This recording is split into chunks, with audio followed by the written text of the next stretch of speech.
J'ai connu l'initiative climat depuis 2018. Suite à un appel à candidature, je me suis fait enregistrer dans la base, donc l'initiative climat. Et 2 ans après, j'ai été lauréat, donc l'initiative climat, Afrique francophone. Et depuis, j'ai participé à plusieurs formations collaboratives dans plusieurs pays donc de l'Afrique francophone. Nous sommes spécialisés, dans la fabrication donc, des biofertilisants. Ces biofertilisants-là sont obtenus à partir de la biominéralisation des plantes adventices. Le principe, c'est que nous essayons d'arracher les éléments fertilisants qui se trouvent dans ce qu'on appelle communément les mauvaises herbes, de façon abusive. Et donc, on les collecte dans le milieu naturel, on les introduit dans des cuves de biominéralisation. Le processus de biominéralisation à l'aide donc de l'atomisation par les micro-organismes nous permet donc d'extraire ces éléments fertilisants. Et une fois qu'ils sont extraits, nous les ramenons donc dans une unité micro-industrielle de concentration pour en faire maintenant des produits finis qui sont des biofertilisants spécifiques.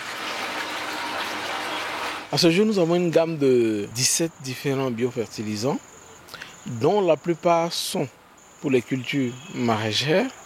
Et nous avons quand même mis au point des biofertilisants pour des cultures vivrières telles que le maïs, le riz, le manioc et le soja.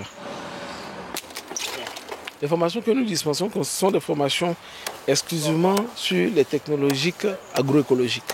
Le premier type de public, c'est les agriculteurs en général, qui la plupart sont des agriculteurs conventionnels, mais qui ont envie de savoir plus et de s'initier aux techniques agroécologiques. La deuxième cible concerne les jeunes qui sont intéressés par les formes d'agriculture innovantes, donc l'agriculture hors sol, la programmation agricole, la programmation de l'irrigation et j'en passe. Le troisième type de public, ce sont les familles, donc les ménages citadins, qui sont intéressés par les micro-potagers, donc des agricultures sur de très petites surfaces, mais écologiques et biologiques en ville. La finalité de l'agroécologie pour moi, c'est d'arriver à terme à la sécurité alimentaire, c'est-à-dire quoi? C'est-à-dire de produire plus et mieux pour améliorer les conditions de vie donc, des producteurs eux-mêmes, protéger donc l'écosystème et assurer la santé des consommateurs après. Donc, avoir un système donc, de production durable qui prend en compte tous les maillons de la chaîne, y compris le volet économique pour nos communautés locales, qu'elles puissent gagner plus et qu'elles puissent mieux vivre et être en sécurité, financièrement, socialement et écologiquement.